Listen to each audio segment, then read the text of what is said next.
ओम ज्ञानतिमिरान्धस्य ज्ञानाञ्जनशलाकया चक्षुरुन्मीलितं येन तस्मै श्रीगुरुवे नमः। श्रीचैतन्यमनोभीष्टं स्थापितं येन भूतले स्वयं रूपः कदा मह्यं ददाति स्वपदान्तिकम्। वन्देऽहं श्रीगुरौ श्रीयुतापरकमलं श्रीगुरुन् वैष्णवांश्च श्रीरूपं साग्रजातं सहगण रघुनाथान्वितं तं सजीवं साद्वैतं सावधूतं परिजनसहितं कृष्ण चैतन्य देवं श्रीराधा कृष्ण पादान सहगण ललिता श्री विशाखान्वितानि च। हे कृष्ण करुणा सिंधु दीनबंधु जगत्पते गोपेश गोपिका कांत राधा कांत नमस्तुते। तप्त कांचन गौरांगी राधे वृंदावनेश्वरी वृषभानुसुते देवी प्रणमामि हरिप्रिये। वाञ्छाकल्पतरुभ्यश्च कृपा सिन्धुभ्यश्च च पतितानां पावनेभ्यो वैष्णवेभ्यो नमो नमः। जय श्री कृष्ण चैतन्य प्रभु नित्यानंद श्री अद्वैत गदाधर शिवासादि गौर भक्त वृंद। हरे कृष्णा कृष्णा कृष्णा हरे हरे हरे राम राम राम हरे हरे। नमो विष्णुपादाय कृष्ण प्रेष्ठाय भूतले श्रीमते भक्ति वेदांत स्वामिनिति नामिने। नमस्ते सारस्वते देवे गौरवाणी प्रचारिणे निर्विशेष शून्यवादी पाश्चात्य देशतारिणे। ओम नमो भगवते वासुदेवाय ओम नमो भगवते वासुदेवाय ओम नमो भगवते वासुदेवाय। Shrimad Bhagavatam 7th canto 14th chapter विशेषतः गृहस्थ आश्रम के ऊपर ये चैप्टर है और हम कर रहे हैं श्लोक संख्या 3 और 4। गृहस्थ जीवन को क्या क्या करना चाहिए आपने इससे पहले सुना था। ये गृहस्थ जीवन के बारे में कौन बता रहा है? नारद मुनि बता रहे हैं युधिष्ठिर महाराज को। तो इससे बड़ा प्रमाण कोई हो नहीं सकता है। हम लोग कह सकते हैं कि दिस इज नॉट प्रैक्टिकल या नहीं हो पा रहा है, लेकिन ये जो बता रहे हैं वो साधारण व्यक्ति नहीं बता रहे। हमारी गुरु परंपरा में ही नारद मुनि आते हैं, आप जानते हैं। अभी हम बड़े सौभाग्यशाली हैं कि हमारी गुरु परंपरा में नारद मुनि आते हैं जो कि बड़े सारे अनंत महान वैष्णवों के गुरु रह चुके हैं। तो वो इसको बता रहे हैं। हमारे आश्रम में ऐसा नहीं है कि जो सिद्धांत है भगवान स्थापित करते हैं, है ना। ऐसा नहीं कह सकते कि नारद मुनि तो ब्रह्मचारी हैं, वो कैसे सिद्धांत बन, क्योंकि गुरु जो है ब्रह्मचारी या किसी आश्रम से लिमिट नहीं होता है ना। और ये शास्त्र बता रहे हैं। शास्त्र भागवत पुराण क्या है? शास्त्र है, यानी कि ये गाइड है, ये हमारा रेफरेंस पॉइंट है कि गृहस्थ को कैसे रहना चाहिए। अब हम लोग क्योंकि इससे बहुत दूर आ चुके हैं इस ओरिजिनल स्टेट से, इसलिए हम लोगों को यह असंभव लगता है। तो श्री नारद वाच, नारद मुनि ने आगे उनसे बोला, गृहस्थ व्यक्ति को चाहिए कि वह साधु पुरुषों की संगति बारंबार करे और अत्यंत श्रद्धा पूर्वक भगवान तथा उनके अवतारों के कार्यकलापों के अमृत का उस रूप में श्रवण करे जिस रूप में वो श्रीमद् भागवत तथा अन्य पुराणों में वर्णित है। इस प्रकार मनुष्य को चाहिए कि वह धीरे धीरे अपनी पत्नी तथा संतानों के स्नेह से उसी तरह विरक्त होता रहे जिस प्रकार जाग जाने पर मनुष्य स्वप्न से विरक्त हो जाता है। समझ में आए? आप लोगों को कोई दिक्कत तो नहीं माता जी इसको? ऐसा लिखा जा रहा है इसमें कि धीरे धीरे पुरुष क्या करे, अपनी पत्नी से संतानों से विरक्ति पैदा करे। तो आप लोगों का क्या होगा फिर? बताइए, जल्दी बताइए, आप लोगों को क्या होगा? संडे क्लास है ना? हाँ, आपको भी करनी है? ये तो कह रही है हमें भी करनी है? बोलिए जी माता जी। करनी है हमें भी, आपको भी करनी है। फिर इनका क्या होगा? हम तो पहले से व्यक्त हो चुके होंगे। तो जब एक दूसरे से तब ले तो जाएंगे, चलो ठीक है। तो बच्चों का क्या होगा फिर, ये बताइए। बच्चे प्रचार कर रहे होंगे, बच्चे विरक्त हो जाएंगे तो खाएंगे क्या फिर? है ये देने वाला था कृष्ण भगवान। ये कह रहे हैं जी विरक्त होने का मतलब ये नहीं है कि सेवा छोड़ देना।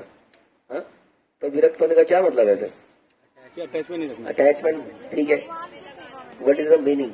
क्या मतलब बताओ प्रैक्टिकली। प्रैक्टिकली क्या मतलब है? उनको कैसे करें? वो कह रहे हैं विरक्त हो जाएं और कह रहे हैं सेवा में भी लगे रहे, तो मतलब तो क्या मतलब है? जैसे तो अटैचमेंट क्या, किसको कहेंगे अटैचमेंट? एग्जाम्पल क्या है? कोई एग्जाम्पल है? उसको अगर अपनी मर्जी से पाल रहे हो, हम गुरु के इंस्ट्रक्शन पर ना चल रहे हो, हाँ जी, जनक महाराज जोर से बोलो। हाँ, एग्जाम्पल है बाबू जी, घर में सारा राज्य कर रहे हैं, पत्नी बच्चों को पाल रहे हैं और पूरे राज्य को पाल रहे हैं। और एग्जाम्पल कैसे लोग समझ, कैसे एग्जाम्पल समझ नहीं आ रहा ना? एग्जाम्पल तो सामने बैठे हैं। नहीं कहने का मतलब ये है, चलो हम बताते हैं कि जो हमारी स्पिरिचुअल ड्यूटीज हैं उसमें हमारी मेटीरियल, ये जो गृहस्थ आश्रम है, इसकी जिम्मेदारियां बीच में आके उसको रोक नहीं रही है, वो एकदम सही चल रही है सटीक तरीके से, क्योंकि लाइफ में प्रायोरिटी उसको बना लिया हमने। ठीक है, बाकी उसके इर्द गिर्द जितना हो पा रहा है हम उतना कर रहे हैं। हो सकता है हम 4 बार 3 बार खाना ना बना पा रहे हो, बिकॉज दोनों सेवा में लगे हैं, तो सब दोनों ने डिसाइड किया जी काम कम करते हैं, 2 ही बार खा लेते हैं, सेवा में लगा लेते हैं। तो आपने सारी दिनचर्या को आपने स्पिरिचुअल एक्टिविटीज के हिसाब से मोल्ड कर दिया। ऐसा नहीं है कि अपनी दिनचर्या में जो जगह बची उसमें स्पिरिचुअलिटी को घुसा दिया। हाँ, कि सवेरे सवेरे जल चढ़ा आ गए कहीं पर पीपल के पेड़ पे, उसके बाद पूरे दिन लगे रहे भौतिकता में। समझ में आ रहे? तो हमारी जो प्रायोरिटीज बनी, डेली शेड्यूल बना, वो स्पिरिचुअलिटी के हिसाब से बना, अध्यात्म के हिसाब से। उसके इर्द गिर्द जो समय बच रहा है उसमें आपने क्या किया? क्या किया? उसमें खाना बना लिया, झाड़ू लगा लिया, जितना लग पाया कर लिया, लेकिन वो करते करते भी हरे कृष्णा करते रहे। हाँ, उसको करते करते भी परिवार को भक्ति में लगाया, दोनों चीजें एक साथ करी। तो ऐसा किसको करना है?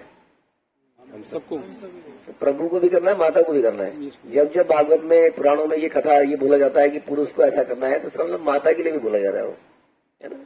हम लैंग्वेज में ऐसा बोलते हैं ना, जनरल लैंग्वेज में एक ही लिंग को प्रस्तुत किया जाता है कि बार बार कौन बोलता रहेगा प्रभु या माता, प्रभु या माता, है ना। लेकिन वो कई बार लोगों को बुरा लग जाता है, इसलिए हम दोनों बोल देते हैं साथ साथ। जब एक बोला जाए तो उसका मतलब दोनों है। तो गृहस्थ व्यक्ति को चाहिए ऐसा करने के लिए, उसे क्या करना पड़ेगा? ये विरक्ति तो बड़ी मुश्किल काम है, क्योंकि वो जो जब बोलता आज मत जाओ ना, आज मैंने तुम्हारे लिए पकौड़े बनाए हैं, या बहुत सारी चीजें हो सकती हैं, तो आदमी कमजोर पड़ जाता है उस वक्त।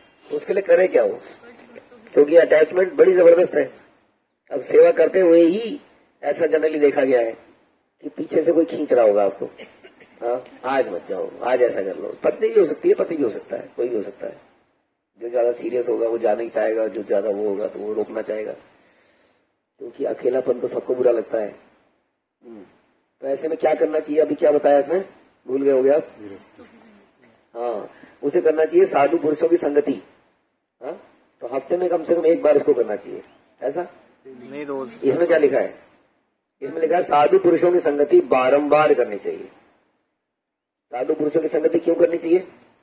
ताकि उनका पैरों का कहीं से धूल मिल जाए और हमारा बिजनेस चल जाए, कष्ट मिटे तन का, क्या हो जाए, भूत पिशाच निकट नहीं आवे, क्या हो जाए, भजन क्रिया कर पाए, और उससे अनर्थ निवृत्ति हो जाए, और फिर उससे डिटैचमेंट। तो अनर्थ निवृत्ति क्या है? अनर्थ क्या है हमारे यहाँ सबसे, जो अभी चर्चा कर रहे थे हम, जो इसने बोला श्लोक में आगे जाके, हमें अटैचमेंट का सबसे बड़ा समस्या है ना, बाकी भी है, सारी है। तो यानी कि साधु संगति से क्या करना होना चाहिए? विरक्ति। साधु संगति से क्या होना चाहिए जी? विरक्ति। किस किस चीज से? बड़े बड़े एग्जाम्पल आपने दिए, छोटे छोटे एग्जाम्पल? घर से, छोटा एग्जाम्पल, घर में अच्छी चीज, और छोटा एग्जाम्पल है घर के सामान से, किचन से, प्रभु जी कह रहे हैं खाने से, टी शर्ट से, मतलब या अपने कपड़ों से, है? किचन के कामों से तो है ही, किचन के यूटेंसिल से, बर्तनों से, जो बड़ी मेहनत से हमने 20 साल में इकट्ठा किए होते हैं, एक एक इंस्ट्रूमेंट, गैजेट। हम अपनी बाइक स्कूटी से। तो अटैचमेंट का एग्जाम्पल इसमें क्या है कि जब बाइक स्कूटी देने में दिक्कत हो रही हो, या जब ये कपड़ा ना मिल रहा हो तो जाने में दिक्कत हो रही है, ये मिला नहीं, अभी चलो क्लास का टाइम हो गया, नहीं वो मैंने ली थी, क्लास के लिए ही ली थी, या इस यात्रा के लिए लिया था कुछ, अभी नहीं, अभी ढूंढ रहे हैं, तो वो मतलब फंस गए ना, वहां जा नहीं पाए, अटक गए तो अटैचमेंट। समझ में आ रहा है? तो ऐसी छोटी छोटी चीजों से समझना पड़ेगा। बड़ी बड़ी चीजें हम बोलेंगे घर से और उससे, वो तो पता नहीं कब होगी, चीजों से, छोटी छोटी चीजों से। समझ में आ रहा है? साधु का संग की ऑप्शन मिल रही है, तो हम ये नहीं कह सकते मेरी तबीयत खराब है। तबीयत तो खराब होती रहेगी, ऐसा हर क्या वायरस की दुनिया में तबीयत ही खराब रहेगी। लोग कह रहे हैं कि हरिद्वार में कितना 80% डेंगू केस हरिद्वार से आ रहे हैं, ऐसा सुनाई दे रहा है। तो तबीयत तो होगी खराब, है तो बना ही शरीर ऐसा है। 4 समस्याओं में एक बीमारी है ही। तो अगर बीमारी के चक्कर में पड़े रहे, क्योंकि बचपन से खाना पीना सब बेकार हो ही चुका, हम तो अक्सर बीमारी रहते हैं, नहीं कमर में दर्द, सर में दर्द रहता है कि नहीं, हर जगह दर्द। तो उसके साथ चलना सीखना पड़ेगा। ये भी एक डिटैचमेंट है कि साधु को संग तो करना ही है, क्योंकि महाराज कह रहे थे लव मात्र साधु संग, हाँ करना ही है, तो उसके लिए निकलना ही पड़ेगा। तो बीमारियों से बच्चे भी अक्सर बीमार रहते थे कि बच्चे तो हम सबका एक्सपीरियंस होगा, हमने खूब बच्चे पाले आप लोगों ने, इनके बड़े हुए। किसका बच्चा ऐसा था जो पहले 5-7 साल तक जबरदस्त बीमार नहीं पड़ा? पता नहीं, मेरा तो एक्सपीरियंस यही है, हमारा तो ऐसी था। आप लोगों का क्या है? ऐसी नहीं है ना? अगर ऐसे में अगर आप छोड़ने लगे चीजों को तो 7-10 साल तक तो आपका सब गायब हो जाएगा। 10 साल बाद कहोगे अब मैं बच्चे को लेके आऊंगी, फिर तो बड़ा मुश्किल हो जाएगा, फिर तो आप चले गए, समझ लीजिए। ये भी एक आसक्ति हो सकती है। ऐसी बहुत सारी छोटी छोटी चीजें हम बता रहे थे। इसलिए तो संगति बार बार करे साधुओं की, उसका पर्पज, उसका रिजल्ट ये निकलना चाहिए। तो हमारे पास मीटर है ना, एक भक्ति का मीटर, तो मीटर से हम टेस्ट कर सकते हैं हमारी भक्ति कितनी बड़ी। किस चीज से करेंगे? क्या क्या पता चलेगा कि हमारी डिटैचमेंट जितनी हुई। आप लोग आंखें बंद करके सोच सकते हैं कि मैं चीजों से जो मैं पहले अटैच था, अपनी इंद्रिय तृप्तियों की चीजों से, अपने गुस्से से, परिवार वालों से, अब कितना हूं। समझ में आ गया? उसके हिसाब से पता चलेगा कि हम आगे बढ़े हैं कि वहीं पर हैं। ठीक है जी। एक पता नहीं, पुरुष के जीवन में तो उसका धन और ऑफिस बड़ी अटैचमेंट होती है। माताओं के जीवन में बच्चा मेन अटैचमेंट होता है, जिसकी वजह से सारी मुसीबतें होती है। बिना आसक्ति के शास्त्र के हिसाब से पालोगे तो सब बढ़िया रहेगा। अच्छा, क्या करें? अब साधुओं की संगति करें, लेकिन साधुओं की संगति के बताने कैसे करें? अत्यंत श्रद्धा पूर्वक करें। श्रद्धा पूर्वक भगवान तथा उनके अवतारों के, वो आगे है। अत्यंत श्रद्धा पूर्वक क्या करें साधुओं के साथ? श्रद्धा पूर्वक क्या करें? श्रद्धा पूर्वक बैठ के कुछ खाए हैं? क्या करें? भगवान तथा उनके अवतारों के कार्यकलापों के अमृत का पान करें। यानी कि भगवान की कहने की भागवत पढ़े, जो अभी हम कर रहे हैं। समस्त गुरु परंपरा की कृपा से हम लोग गृहस्थ आश्रम में हैं और बैठ के गंगा जी के किनारे हम भागवत पढ़ रहे हैं और सुन रहे हैं, है ना? ये हमारे पे कृपा है। तो श्रवण करें। कैसे करें श्रवण? उसी रूप में श्रवण करें जिस रूप में वो श्रीमद् भागवत और अन्य पुराणों में वर्णित है। यानी कि कथा भी कौन सी करें? जो भागवत में मेंशन है, ऐसी कथाएं करें। नहीं तो कथाकार तो बहुत सारे हैं और कथाएं भी बहुत सारी हैं। कुंजिया, वो लाल लाल किताबें भी बहुत सारी है आपके घरों में? लाल लाल किताबें कईयों में होंगी अभी भी। वो लाल लाल किताबों में से नहीं कह रहे हम, ये वाले नारायण, एक कोई स्वामी नारायण, कोई सत्य नारायण, कोई ये वाले नारायण, बहुत सारे नारायण हो चुके हैं। हाँ, हम तो जानते हैं गर्भोदक साई विष्णु, शिरोदक साई विष्णु, हम ये इनको जानते हैं। ठीक है जी। ना तो दरिद्र नारायण है, ना स्वामी नारायण है, और ना सत्य नारायण। हाँ, नारायण इनका ना विष्णु द्वारा जो जल है वो क्रिएटेड जो होता है जल, उसके अंदर जो लेटते हैं वो नारायण है, और नारायण नहीं है। आपके नारायण जो भी हैं, दरिद्र और जो भी जितने तरह के हैं, वो गंगा जी में लेट सकते हैं थोड़ी देर के लिए, थोड़ी देर के लिए गंगा जी में। हाँ, तो गर्भोदक सागर में क्या लेटेंगे वो?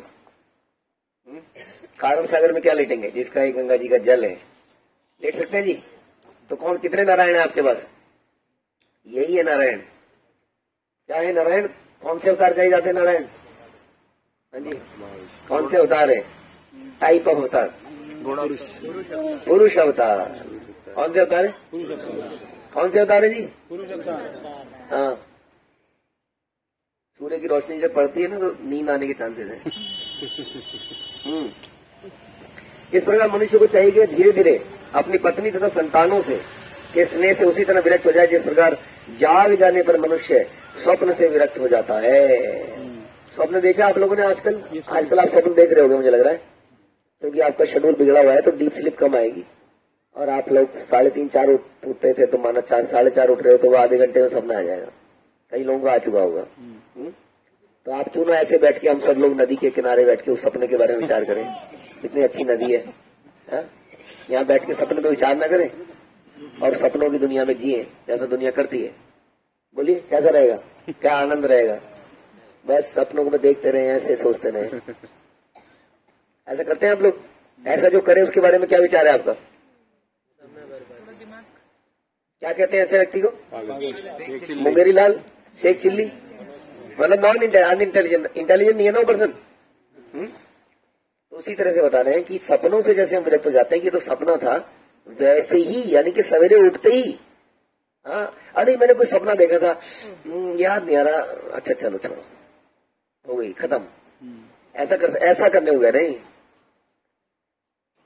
अरे हम लाए तो थे, पैसा था, चोरी हो गया। कई लोग मैंने देखा, मेरे को कई सज्जन मिलते रहते हैं, कई सज्जन तो धन के खो जाने पर बड़े उदास हो जाते हैं कई दिनों तक। अरे कितनी मुश्किल से टॉप खरीदा था, खो गया, वो टेंशन में खो गया है। कई लोग ऐसे पुरुष लोग के धन निकल जाए। कई ऐसे भी हैं जो धन आने वाला था, ऐसी सपने देख रहे थे, आने वाला है आने वाला है, और आते आते आते आते आते चला गया, और उसके बाद जबरदस्त डिप्रेशन। तो हम आधे समय में लोगों को स्पिरिचुअल डिस्कशन नहीं होता है हमारा, इसी डिप्रेशन से निकालते हैं ताकि वो माला कर पाए। आधे से ज्यादा समय हमारा इसी में जा रहा होता है। आज इसने ऐसा कह दिया, देखो प्रभु जी घर में सासू माँ ने ऐसा कह दिया, आज वो जेठानी ने ऐसा बोल दिया, उसने ऐसा कह दिया। तो कुछ समय कोई बात नहीं, माता जी जीवन है, ये सब जाता है कि नहीं आधा समय इसी में। इसने ऐसा क्यों बोल दिया, इसने ऐसा क्यों कर दिया,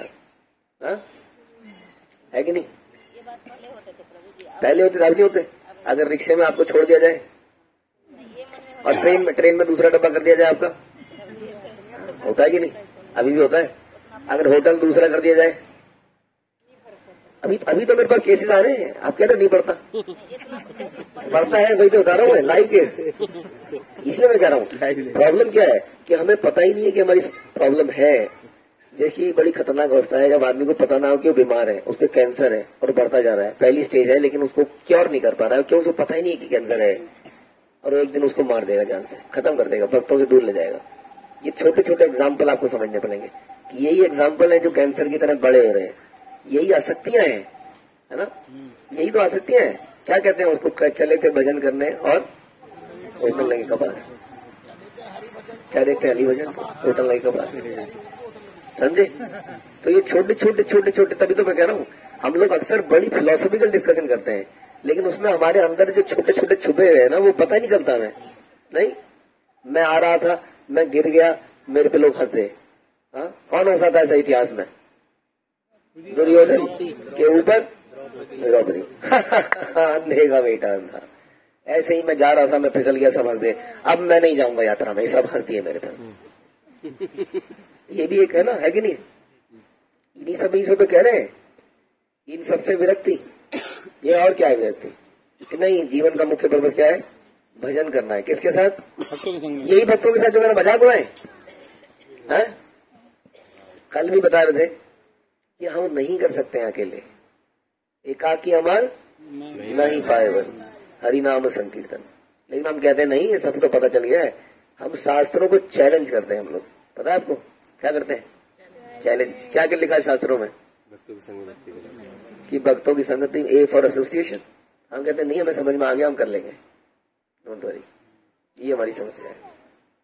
इसलिए साधुओं के संग में शास्त्रों को पढ़ना सुनना, ताकि हमारे हृदय में क्या पैदा हो?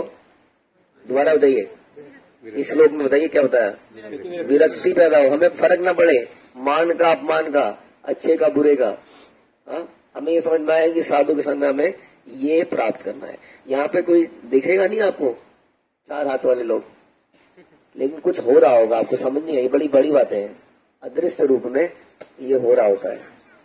तभी तो कहते हैं हम, जैसे गंगा जी में आप नहा के आओगे, कुछ होता है? कोई परिवर्तन देखा आपने अपने अंदर? मैंने तो नहीं देखा। किसी ने देखा कि उसकी कुंडलिनी क्या कहते हैं, वो जागृत हो गई? ऐसा तो नहीं देखा है? तो फिर क्या है? फिर मैं तो कहाँ दिखता है? ऐसा भी नहीं लगा मैं हल्का हो गया, पाप कम हो गए प्रभु जी, ऐसा महसूस हुआ? बताइए।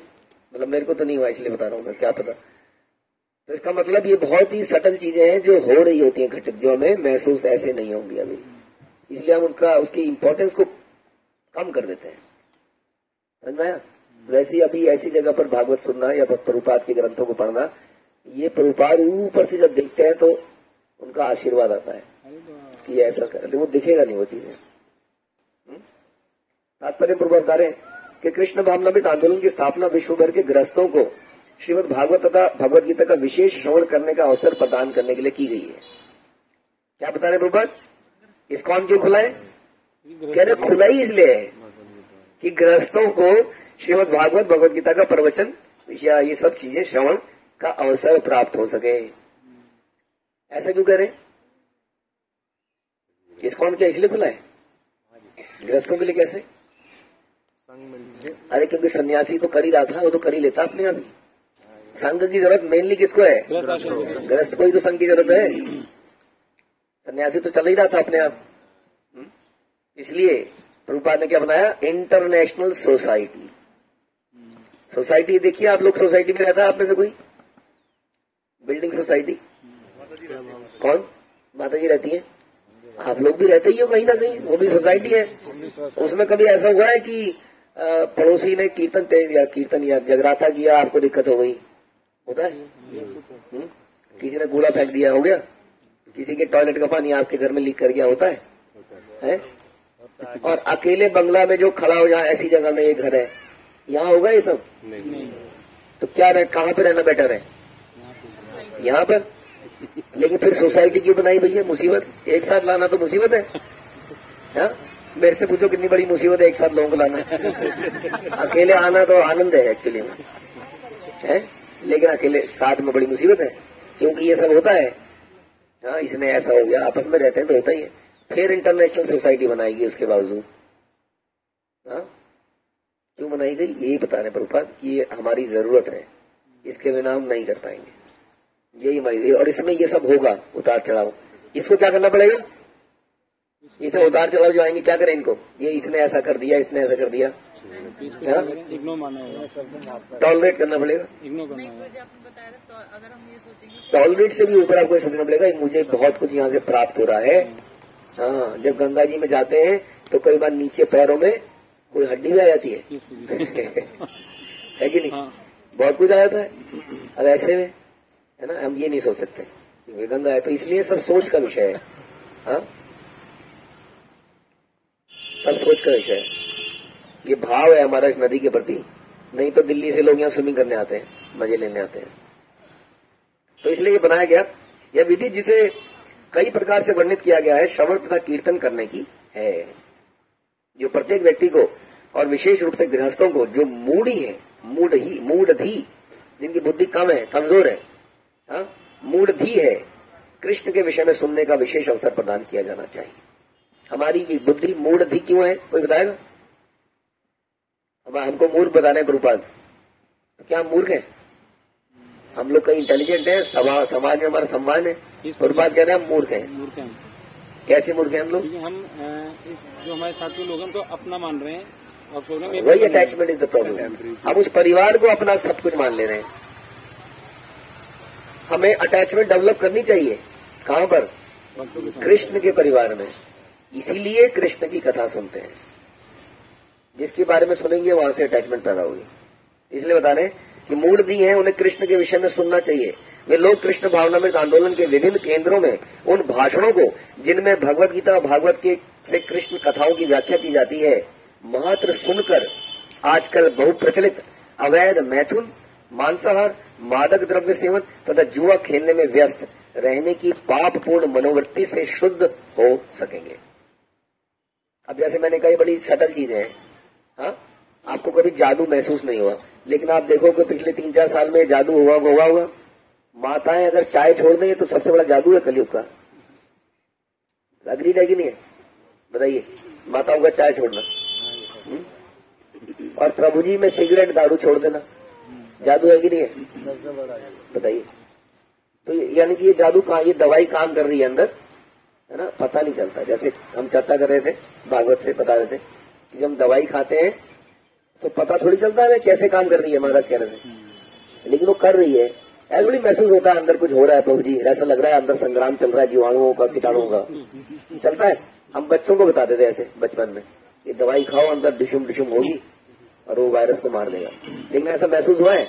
वैसे ही ये भागवत हमारे कीटाणुओं को मार रही है। कैसे पता चल रहा है? कि हमारी सारी बुरी आदतें छूट रही हैं धीरे धीरे। ये ग्रॉस लेवल पे तो छूटी नहीं है, सटल लेवल पे मन में अभी अनर्थ हैं बहुत सारे, लेकिन कम से कम पहला स्टेप ये 4 नियम तो हम कर ही लेते हैं बिना किसी जबरदस्ती के।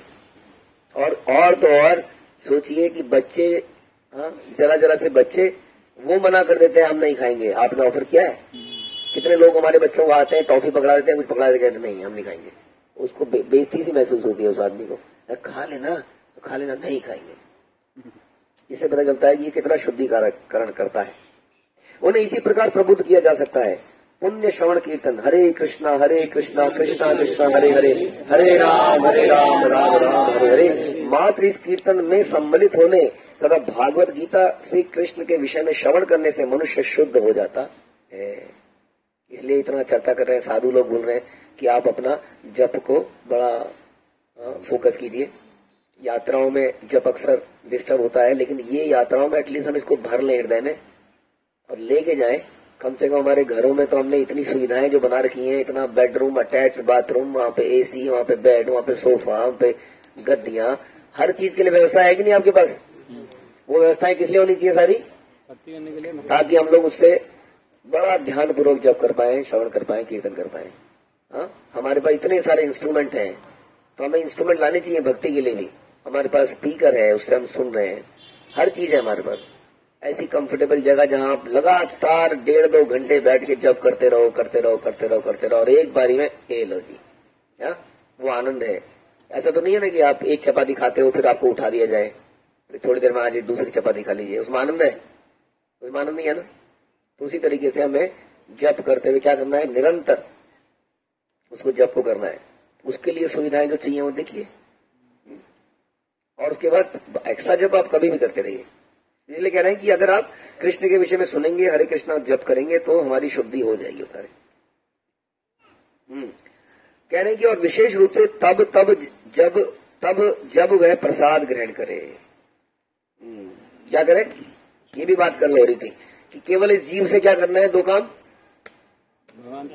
भगवान के बारे में चर्चा कर रही है और क्या करना है, प्रसाद पाना है। लेकिन तार मध्य जीवाती लोभ में सदमती, ताके जेठा कठिन संसार है। क्यों है कठिन? ये सारा चीजें शुरू की लाइनें याद है आपको? महाप्रसाद गोविंद, नाम वैष्णव, इन सब में क्या है? विश्वास नहीं विचारते। हमारा अभी इतनी अटूट श्रद्धा इनमें नहीं है, इस कारण से ऐसा हो रहा है कि करने के बाद भी नाम अपराध, नामाभास के कारण हमारा उतनी अटूट श्रद्धा नहीं है कि यही हमें शुद्ध करेंगे। इसलिए करते करते भी वो बात नहीं आ पा रही है। समझ में आ रहा है? ये बता रहे हैं। यहाँ पर एक विशेष वर्णन हुआ है कि ऐसा नहीं है कि यदि किसी ने एक बार भगवत गीता को पूरा कर लिया तो उसको फिर से नहीं सुनना चाहिए। यहाँ पर अभिक्षण शब्द अत्यंत महत्वपूर्ण है, इसे बार बार सुनना चाहिए, बंद करने का प्रश्न ही नहीं उठता। अब देखिए, इतने बड़े जमावड़े में भी 5000 लोग होंगे, उसमें गुरु महाराज ने कोई एक एक्सीलेंट स्टोरी सुनाई आपको जो आपने कभी नहीं सुनी थी। मजा आ गया एकदम, पहली बार सुनाई तो प्रभु जी मजा आ गया, कभी नहीं सुना था। मजा में कब आता है? कुछ चुटकुला जब बार बार सुना होता है उसमें आनंद आता है। इसलिए हर आदमी कोशिश क्या करता है, कोई नया जोक मारा जाए। और महाराज ने कहानी सुनानी करी। महाराज ने बोला अजामिल के बेटे का नाम क्या था? चारों तरफ से आवाज आई, नारायण। महाराज ने, ओ सबको पता है, फिर भी सुनाई कहानी पूरी। उसके बाद भी सारी सुनाई। इसका मतलब क्या है? इसको बार बार सुनना है, बार बार सुनना है।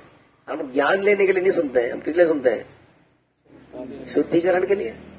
और जैसा हमने बताया, प्रभुपाद देख रहे होंगे और आचार्य देख रहे होंगे, हाँ बैठे हैं, हाँ सुन रहे हैं, बस।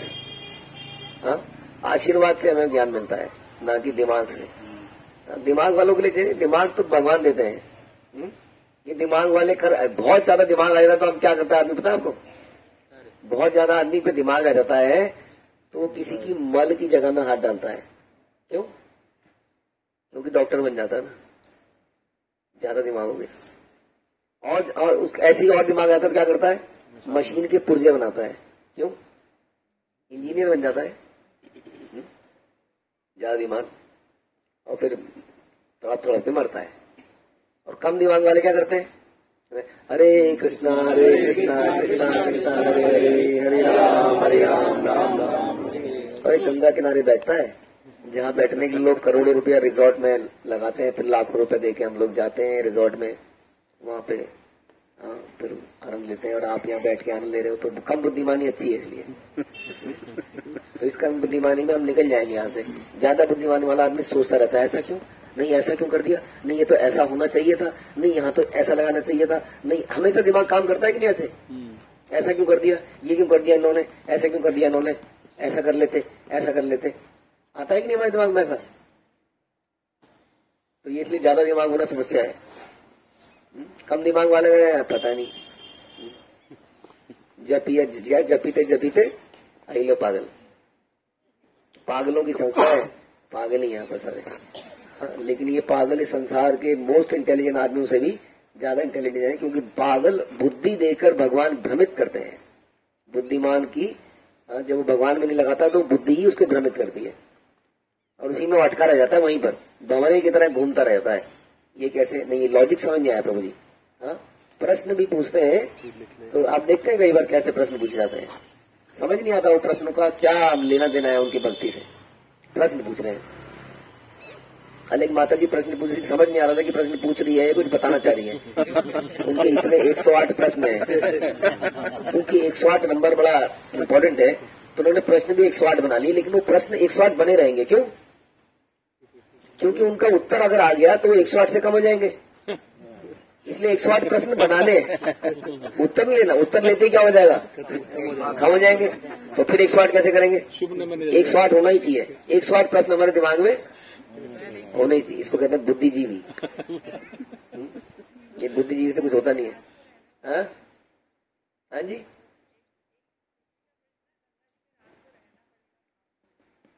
रात को रहना पड़ेगा पार्क धोने के लिए। क्या गंगा जी में रात को रहना पड़ेगा? ये तो हमारे भागवत में ऑलरेडी बता दिया। परीक्षित महाराज ने पूछ लिया कि गंगा जी में नहाने के बाद ऐसा क्यों है कि पाप आदमी फिर से करता है, तो फायदा क्या हो? उन्होंने तो ये चैलेंज कर दिया कि फायदा क्या है, इस पाप धुले आके फिर पाप कर दिए तो फायदा क्या है? उन्होंने तो ये पूछा भागवत में। तो उन्होंने कहा बिल्कुल सही बोला जी, फायदा तो सच में नहीं है। फायदा तब है जब आप भजन करो उसके बाद और पाप करने की प्रवृत्ति को समाप्त करो, तो फायदा है, वरना फायदा नहीं है। यहाँ पर एक अन्य विशेष वर्णन हुआ है। हाँ, यहाँ हुआ, यहाँ बता रहे कि ये बंद करने का प्रश्न ही नहीं उठता। यदि किसी ने इन कथाओं को अनेक बार पढ़ा तो भी उसे बार बार पढ़ना चाहिए, क्योंकि भगवत कथा अर्थात कृष्ण की वाणी और कृष्ण के द्वारा कहे वचन अमृतम है, जो जितना ही अधिक अमृत पीता है उतना ही नित्य जीवन में प्रगति करता है। तो जी रोटी रोज खाते हैं, हमसे लोग कह रहे हैं तो जी मिलट रोज क्यों खाना है, बोर हो गए। मैंने कहा कमाल कर दिया, आप पिछले 20, 30, 40 साल से वही रोटी खा रहे हो रोज, तो आप बोर क्यों नहीं हुए? अब वही चावल खा रहे हो तो बोर क्यों नहीं हुए? वैसे ही ये कथा बार बार, ये तो सब मानसिक विचार है, ऐसा मतलब है कि नहीं, मानसिक विचार है, बोर हो जाना। उसी तरह से जो व्यक्ति इसको अमृत है, तो कहने जी अमृत पिएगा तो बोर होने की क्या बात है, अमृत तो फायदा कर रहा है। टॉनिक रोज पी रहे हैं आप, तो इसमें रोज वाली बात कहां से आएगी? रोज पी रहे हैं तभी तो फायदा हो रहा है, यही बता रहे हैं। इसको बार बार करना है। यह मनुष्य जीवन मोक्ष के लिए है, लेकिन दुर्भाग्यवश कलयुग के प्रभाव से गृहस्थ लोग प्रतिदिन गधों के समान कठिन श्रम करते हैं। ये थोड़ा सा ज्यादा बोल दिया प्रभुपाद ने। कुछ ब्रह्मचारियों के लिए भी तो बोलते नहीं, हमारे लिए बोले जा रहे हैं। पहले मूर्ख बोला, क्या बोला? गधे। तो क्या हम मानते हैं हम गधे हैं? पढ़े लिखे गधे। तो पढ़ा लिखा गधा तो और ज्यादा गलत हो गया। सारा पढ़ा लिखाने के पढ़ाया लिखाया समथिंग, क्या है पूछो तो 16 दूनी 8। ओके, गधों के समान कठिन श्रम करते हैं। वे प्रातः काल उठते हैं, देखिए श्रम क्या है उनका, प्रातः काल उठते, जल्दी उठते, लेकिन करते क्या जल्दी उठ के? जीविकोपार्जन के लिए 100 मील तक की यात्रा करते हैं। दूर दूर जाते हैं, सवेरे उठ के निकल जाते हैं। क्या करने के लिए? जीविकोपार्जन के लिए। नहीं तो क्या होगा? पहला क्वेश्चन तो मेरा ये है, क्या वास्तव में जीविकोपार्जन के लिए जाते हैं? क्या लगता है आपको? आप में से 4-6 रोटियां तो खाते होंगे लोग, ज्यादा से ज्यादा 4-6 रोटी, वो भी एक्स्ट्रा लगता है हमें, तो क्यों खाते हैं पता नहीं। हाँ, वो रोटी तो मिल जाती है, लेकिन ये जैसे इन्होंने बोला एक्स्ट्रा फैसिलिटीज के लिए। लेकिन आपको क्या लगता है कि एक्स्ट्रा फैसिलिटीज एक्स्ट्रा प्रॉब्लम भी लेके आती है? लेके आती है, मेंटेनेंस बढ़ जाता है, दिमाग उसी में लग जाता है। तो यही बता रहे हैं इसमें कि जीविकोपार्जन के लिए फैक्ट्रियों में, कार्यालयों में चले जाते हैं, 5 बजे जग जाते हैं। कलकत्ता तथा मुंबई में ऐसे लोग रहते हैं, वे अपने अपने कार्यालय फैक्ट्री में कठिन श्रम करते हैं, घर लौटते समय 3-4 घंटे की यात्रा में बिताते हैं, जब वे 10 बजे सो जाते हैं और पुनः अपने अपने कार्यालय और फैक्ट्री में जाने के लिए प्रातःकाल उठ जाते हैं। ऐसा व्यक्ति क्या हुआ?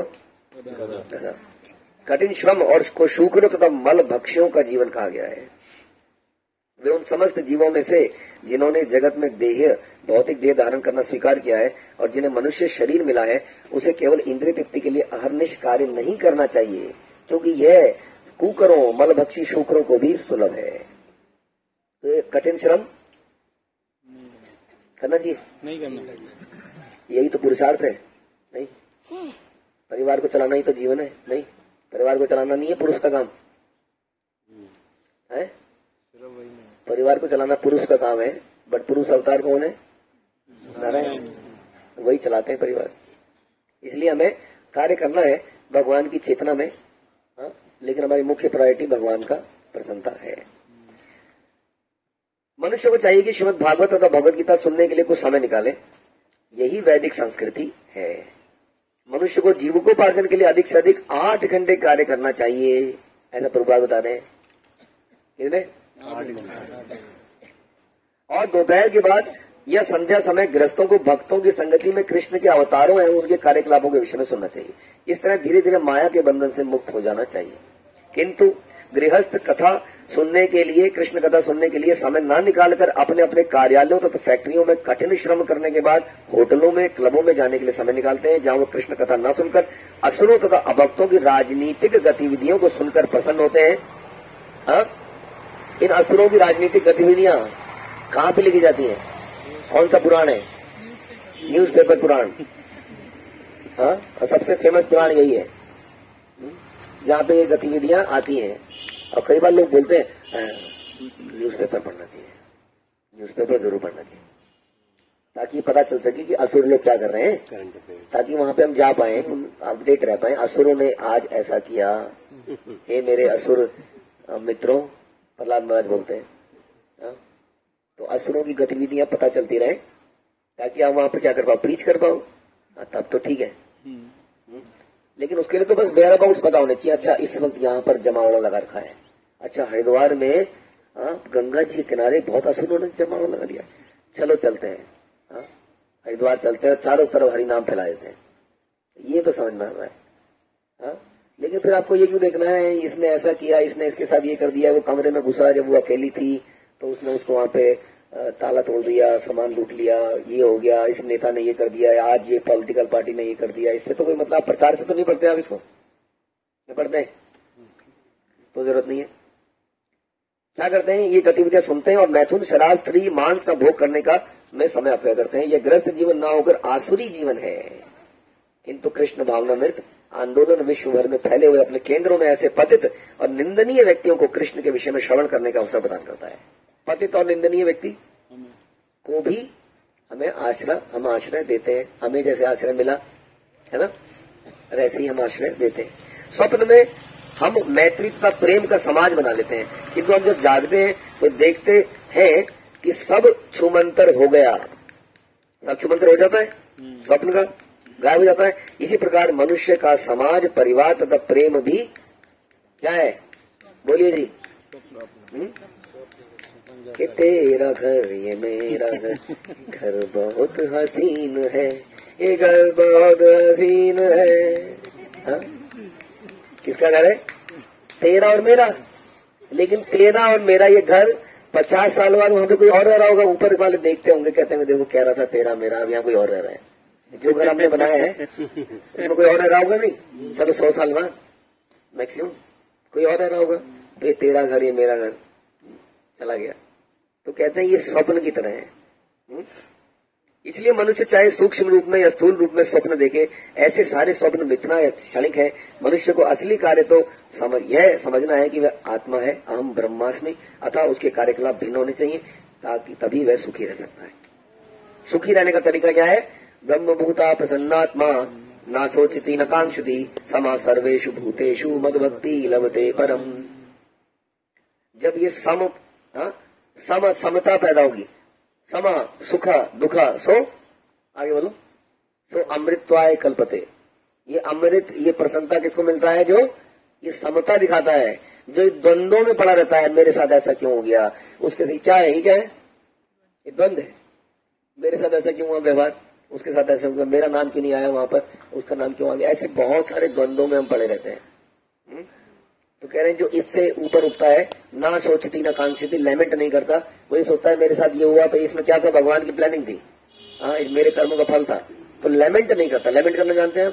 पश्चाताप। ऐसा पश्चाताप नहीं करता है वो, भौतिक पश्चाताप। हाँ, और ना इच्छाएं करता है, काश ऐसा हो जाता, काश ऐसा हो जाता। जैसे बच्चे सोच रहे हैं प्रभु जी काश ऐसा हो जाए कि हमें बस यहाँ कूदने की आज्ञा मिल जाए एक बार, तो हम यहाँ कूद जाए, है ना। काश, ये क्या किया आपने? इच्छाएं पैदा कर ली, है ना। ये करेंगे तो प्रसन्न रहेंगे। क्यों नहीं रहेंगे? क्यों? ब्रह्मभूता प्रसन्न आत्मा। क्यों प्रसन्न आत्मा क्यों है वो? ना सोचती ना कांक्षती। अब गृहस्थ हमेशा प्लानिंग बना रहा होता है, बस अब इसके बाद ये करूंगा, इसके बाद ये करूंगा, ये पैसा हो गया, लोन उतर गया, अब इसके बाद ये प्लानिंग है, अब ये प्लानिंग है। ये क्या हो गया? सोचना और इच्छाएं, कांक्षा, आकांक्षाएं। तो ये हटेंगे तो क्या बन जाएंगे हम? ब्रह्मभूता प्रसन्न आत्मा। जो दिव्य पद पर स्थित है उसे तुरंत ही परब्रह्म का साक्षात्कार हो जाता है और वह पूर्णतया प्रसन्न हो जाता है। तब ना तो पछताता है, ना किसी चीज की इच्छा करता है।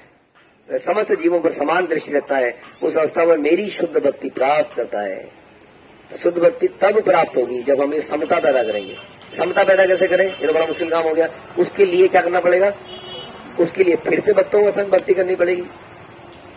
तो एक सर्कल है कि भक्तों का संग करेंगे, भक्ति आएगी, तो भक्ति का मतलब प्रोसेस आएगा, अनर्थ हटेंगे, अनर्थ हटने के बाद इच्छाएं समाप्त होंगी, लेमेंटेशन समाप्त होगा, फिर भक्ति प्राप्त होगी।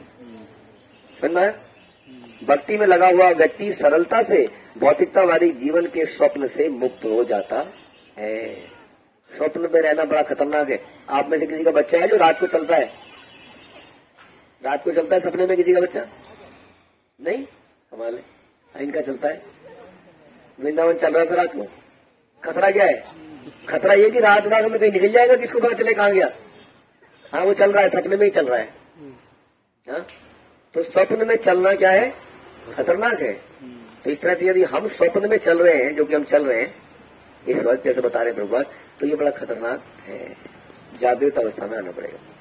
समझ में कि जीवन अभी हो सकता है, हम हो सकता है, ऐसा हम नहीं चाहते ऐसा हो, लेकिन हम में से कोई पहुंच ही ना पाएगा, कभी भी हो सकता है। लेकिन हम दूसरे को तो देखते हैं, हम सोचते हैं नहीं मेरे साथ ऐसा नहीं होगा। तो इसलिए कमल दल जल जीवन टलमल बिल्कुल क्षणिक है। इसलिए करूं हरिपद नीति। हरि का नाम, हरि का जप हर सेकंड में करना चाहिए। उसके लिए हमें ये भक्तों का संग मिला है। आप सोचिए इस जगह में अकेले आना पॉसिबल, कौन आता है यहाँ पर? अभी यहाँ पर हम लोग कथा कर रहे हैं, which is possible only because of the संग ऑफ डिवोटीज। हरे कृष्णा कृष्णा कृष्णा हरे राम श्रील प्रभुपाद की जय। श्रीमद् भागवतम की जय।